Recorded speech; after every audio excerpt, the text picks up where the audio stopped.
Hello guys! Welcome back to my YouTube channel again. So for today's video, sumilip na nga at naririnig na nga natin ngayon ang mga himig ni Jose Marichan.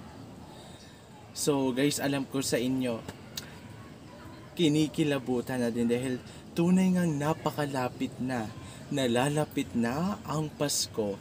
Ngayon nga ay pinasisimulan na natin ang Burr months. Ngayon ay Setyembre at ang Pilipinas nga, ang bansang Pilipinas nga ang siyang may pinakamahabang selebrasyon ng Pasko dahil nagsisimula nga talaga ang Kapaskuhan pagsapit talaga ng September 1. Ayan. So ngayon nga guys ay mag-unbox naman tayo ngayon ng ating binili. Ito talaga ang tunay na kahulugan ng Kapaskuhan. Ang siyang nagpapaalala ng biyaya ng Panginoon. So alam ko sa inyo guys, simula ka pa lang kaninang umaga, no? Pagsapit talaga ng September 1, kabilaan na yan, Jose Marichan, at iba-iba pang mga pangmaskong mga kanta yan. So ngayon guys, eto na nga siya ngayon. Oops, ayan na siya guys. Actually guys, na-unbox ko na din to kanina. Pero, mapakita ko na din sa inyo. Kasi ngayon talaga ay September 1. Alam ko sa inyo, yung iba sa inyo nakahanda na talaga din. Yung mga pangdekorasyon nila. Yung iba naman nagkakanvas na. Yung iba naka-add to cart na. Diba? Ng mga dekorasyon sa Shopee. At yung ibang mga tindahan guys. Yung mga para silang mga ukay-ukay din. Ay, not ukay-ukay. Divisoria. Yun. Napakadami na ng mga pamaskong mga dekorasyon. So, eto na siya guys. Yung ating Belen. So, pangarap ko din itong magkaroon ng Belen. Hindi lang Belen na si Mama Mary, si Saint Joseph at si Jesus Christ ang naroon. Gusto ko kompleto with 3 kings. At eto guys ay may bahay. Kompleto na to guys. At ang sukat nito ay sakto lamang sa ating paglalagyan. Ito siya guys.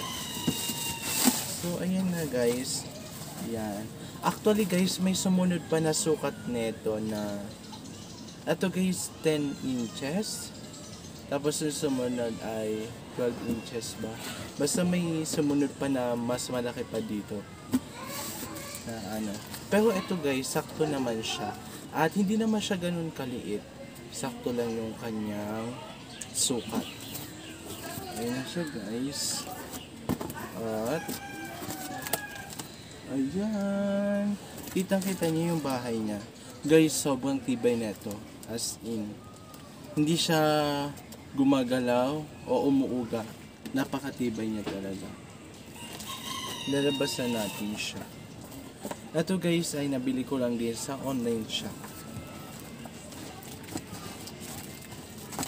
Ayan o. Tapos, ang kagandahan din nito kapag itatabi nyo siya, pwede nyo ulit siya itabi dito sa karton kasi sakto-sakto lang yung sukat ng karton sa kaniyang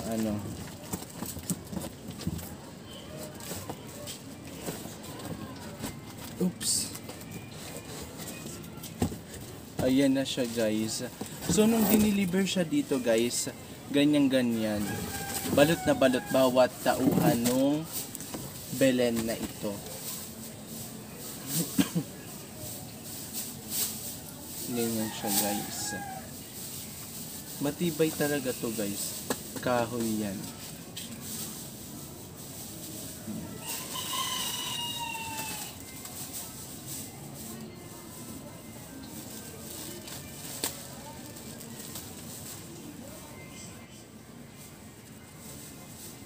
So, ayan guys.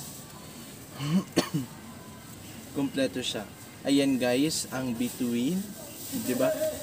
Sa Belen ay mayroong between. Yung siyang gumabay sa tatlong hari.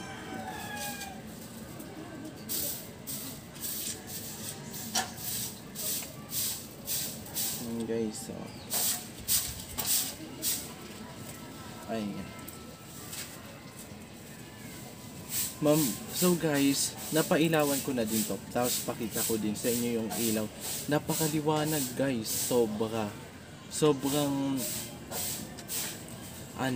tingkad nung kulay nung ilaw niya. Actually, pwede nyo tong gawin, ilagay nyo sa labas kasi sobrang lakas talaga nung ilaw niya. As in, medyo mahihilo yung mga mata niya. Pero maganda naman, lalong-lalo na yung parol. Ayan guys, so nakabombilya yan. Kulay dilaw. At di-remote din yung kanyang ilaw, yung Christmas light. Kompleto yan guys. Guys, ang tatlong hari. Si Mama Mary, si Saint Joseph, si Jesus Christ, at ang mga kambing. Yan guys, so. At yung ayan, yung nagpapastol doon, diba? Kompleto yan guys. Di saksak to guys, di kuryente.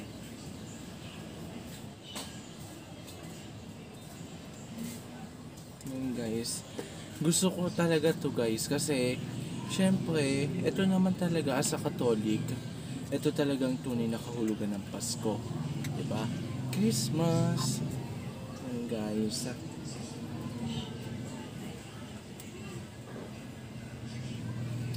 Yung dumi, at saka ang galing din talaga ng pagkakapak na ito guys. Bawat isang tao may plastic, naka-bubble wrap, at walang basag, walang sira. At detalyado naman. Yan o. Pero guys, kung may malaki kayong may mas malaki pa kayong gusto, may malaki din sila. Yan.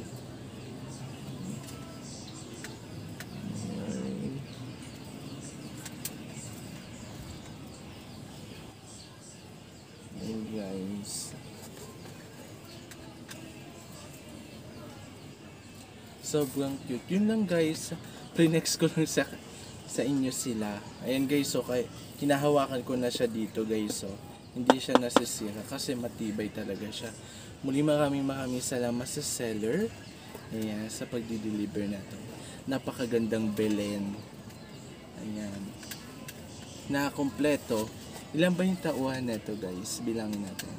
1, 2, 3, 4, 5, 6, 7, 8, 9. 9, tapos 9 yung mga tao, 4 naman yung mga hayop. Ito, 2 kambing at saka itong 2 kulay dilaw. Yan guys. Kompleto sila. May angel din. Ayan yung angel. At ayan. Actually guys, kapag bumisita naman kayo sa Orange app o sa online shop, madami kayong makikitang Belen. Yung iba mannequin type. At ito yung napili ko guys kasi kompleto na siya. May bahay na siya at may ilaw. Kasi guys, yung una din, nung pa ako, bata pa, na gumawa din ako ng DIY. Ewan ko kung may picture ako nun, ma-flex ko. Ayun, nasisira. Kaya ito na talaga. Ito guys, pamatagalan na. Anyways, kompleto na, pwede na, diba? So guys, isa din pala sa mga karakteristik na itong Belen na ating nabili ay nakadikit na siya guys. Nakaglugan na siya. Fix na talaga to guys. Ayan guys, so itaob ko ay walang nalalaglag kasi nakadikit na talaga siya. matibay na matibay. Advance Merry Christmas sa inyo. Yan.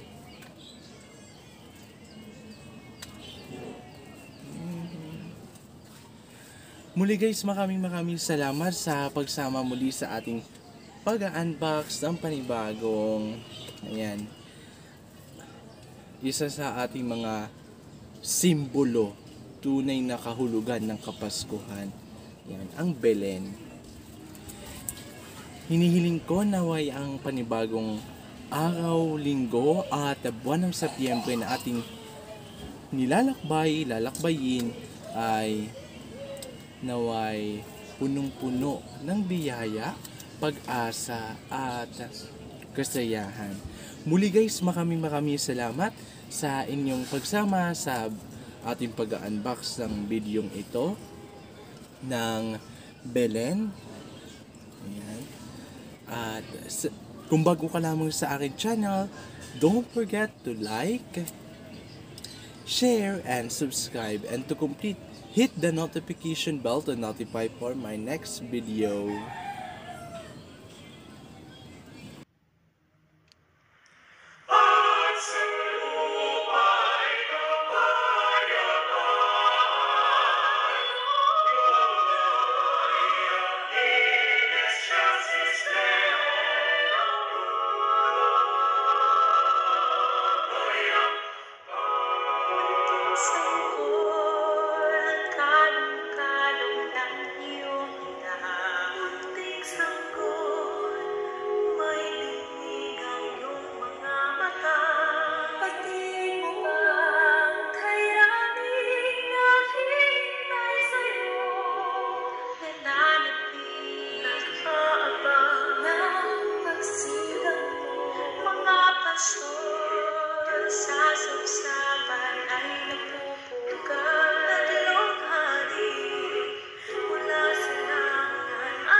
Sa sabsaban